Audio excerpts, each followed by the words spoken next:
What's up guys, welcome back to Cartoon and welcome to the craziest hot hatch on sale today. And before we take this manic car onto some Swedish B-roads, let's first address the elephant in the room.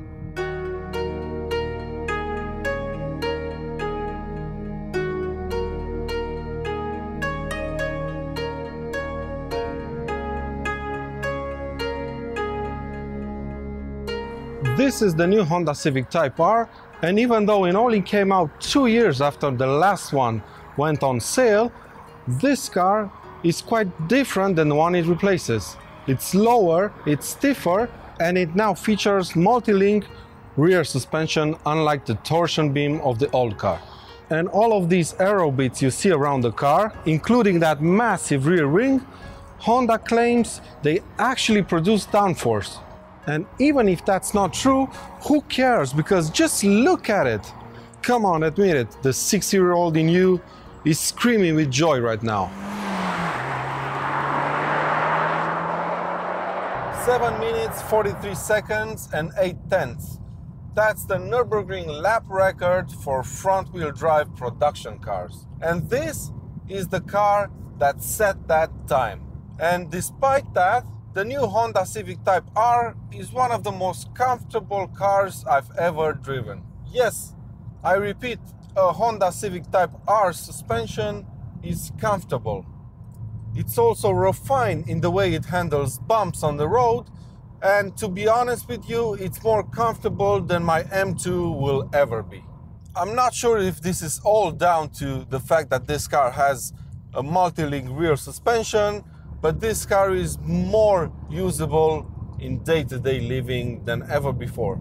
But first, a bit of history. The first Honda Civic Type R was born in 1997. It featured a 1.6 four-cylinder engine, producing 183 horsepower, and it had an 8200 RPM redline. Obviously, being a Type R, it also got red seats, a leather-wrapped steering wheel, and a titanium shift knob. Sound familiar? The year 2001 brought the second-generation Civic Type R, and judging by its massive following, I'd say it's probably the most loved out of the bunch. It had a 2-liter VTEC engine, 197 horsepower, a stiffer chassis, and it just loved to lift its rear wheel up in the air while cornering. Then we had the third generation. It was bigger and heavier than the car it replaced, but it only had 1 extra horsepower to compensate. And finally, in 2015, the fourth generation was revealed. The first ever turbocharged Civic Type R that featured an impressive 2-liter and 310 horsepower engine. But for some reason, it only stayed on sale for a couple of years. So Honda was in a hurry to introduce this new 5th generation car. So why don't we have a closer look at it then, to see what it's all about? The car has 3 driving modes: Comfort, Sport and R+, which is the most aggressive out of the 3.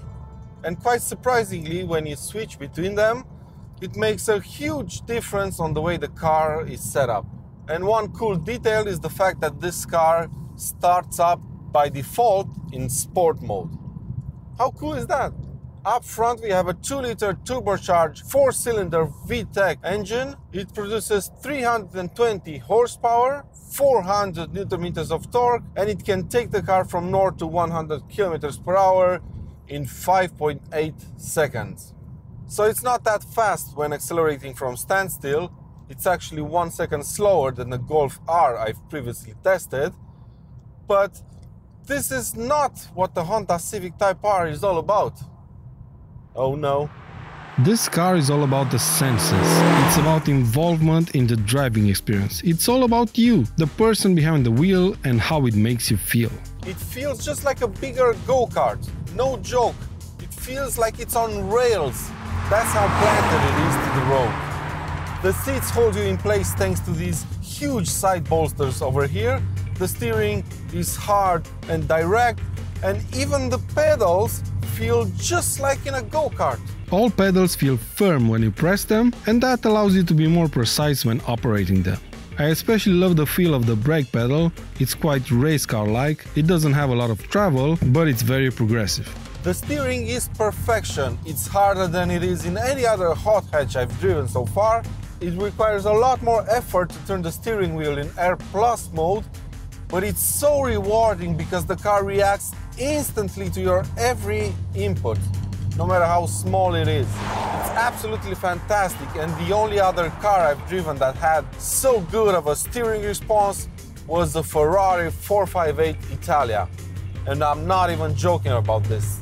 Then there's the gearbox, my favorite part about this car. It's exceptional. It's got a short throw, it's smooth but it's also very precise. And it's got a lovely mechanical feel to it. When changing gear, it's almost like you feel the cogs move inside the gearbox. It's like you're changing gear yourself and not just moving a shifter from one place to another. It's simply stunning, and it works flawlessly both in everyday traffic and on twisty B-roads like this one. The engine has the unmistakable Honda soundtrack to it. I can't really describe it in words for you guys, but it's really distinct.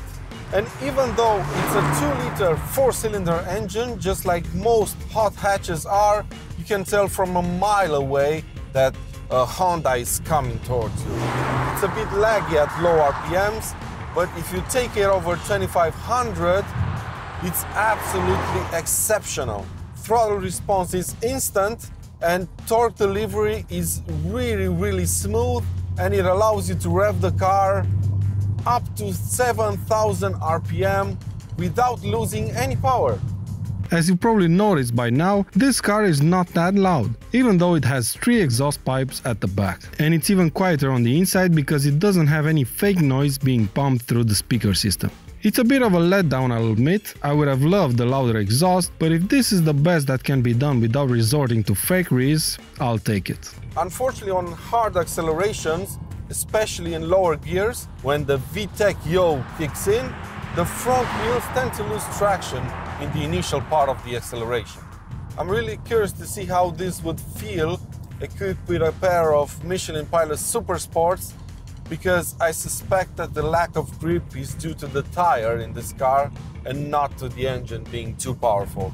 I love the driving position. It's low and snug, the seats are fabulous, and as an extra bonus, you can actually see the bonnet of the car even in the seat's lowest position. Obviously, this isn't the car for everyone. If you like being low-key on the road, this is definitely not the car for you. It's shouty, it's offensive, and it's a bit vulgar. It's basically a 4-door version of me. Honda kinda put themselves into a corner with the styling here. Instead of creating a more tame car that can appeal to a wider audience, they've gone all mad and created a very functional but crazy looking machine. But I just adore this car. I don't even care about the stupid infotainment system. I don't care that I took 2 days to figure out how to turn the bass up on the stereo. Heck, I don't even care that this car eats up more fuel than my M2. Because for pure driving and pure pleasure behind the wheel, I don't think any other hot hatch on the market can match this one. And for me, that's all that matters when driving this type of a car. And even though it's not the fastest accelerating hot hatch out there, or the loudest, or the cheapest, I'd buy one in a heartbeat. And you know what? I think I probably will. Thank you Honda Sweden for loaning me this car for the week. Thank you guys for watching. Please hit that like button if you enjoyed this video and subscribe to Cartoon for lots more content to come. And until next time, take good care of yourselves and I'll see you around.